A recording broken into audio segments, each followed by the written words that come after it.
Hey YouTube, I'm Lucky, and in today's news story, we're covering the topic of Bungie is making bank with Destiny 2. I had no clue that Bungie was making so much, that Destiny 2 was such a lucrative game inside Steam. There's a chart that just came out, the best of 2020, and inside this, they have a bunch of different rankings. There's platinum, there's gold, there's silver, and there's bronze.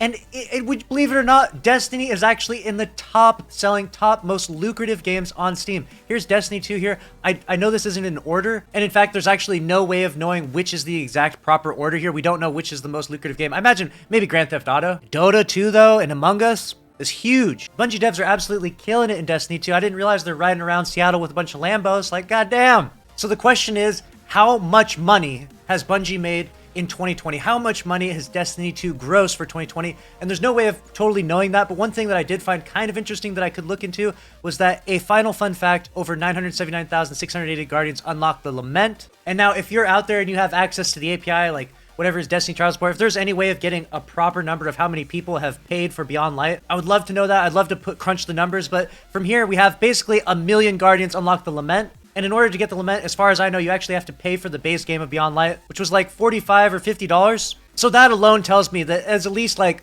$50 million from Beyond Light. And that's a lot of cheddar. So congrats to the Bungie devs and their efforts to grow this game, because they're killing it in the Steam charts. And that's even though they have put the game as base for free to play, they've definitely made a ton of money still. And just as a little bit of insider information, I was once invited to an event for Gambit's release years ago, and while I was there, I actually spoke to an Activision representative, and this was back before the Activision-Bungie split, and one of the Activision reps said that out of all the games that Activision has, Bungie and Destiny 2 has the highest player retention of any game with Activision. Now, obviously, this was just said at a dinner table, so you can't take my word for this, that this is absolutely bulletproof fact. But he said it convincingly, and it actually makes a lot of sense if you think about it. Destiny 2 is not actually the most popular game, but it is one of the most replayable games. If you look at the Steam charts here, Just Chatting has 414,000, Escape from Tarkov 400,000, Grand Theft Auto 174, League of Legends 174. There's tons of games that are way more popular than Destiny 2. Destiny 2 is way down here with 15,000 viewers. And obviously, Twitch charts are not the end-all for determining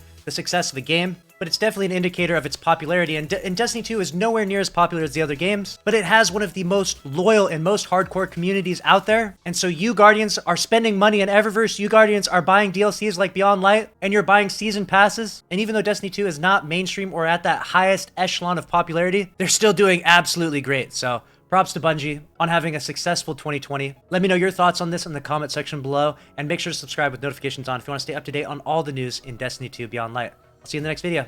Later.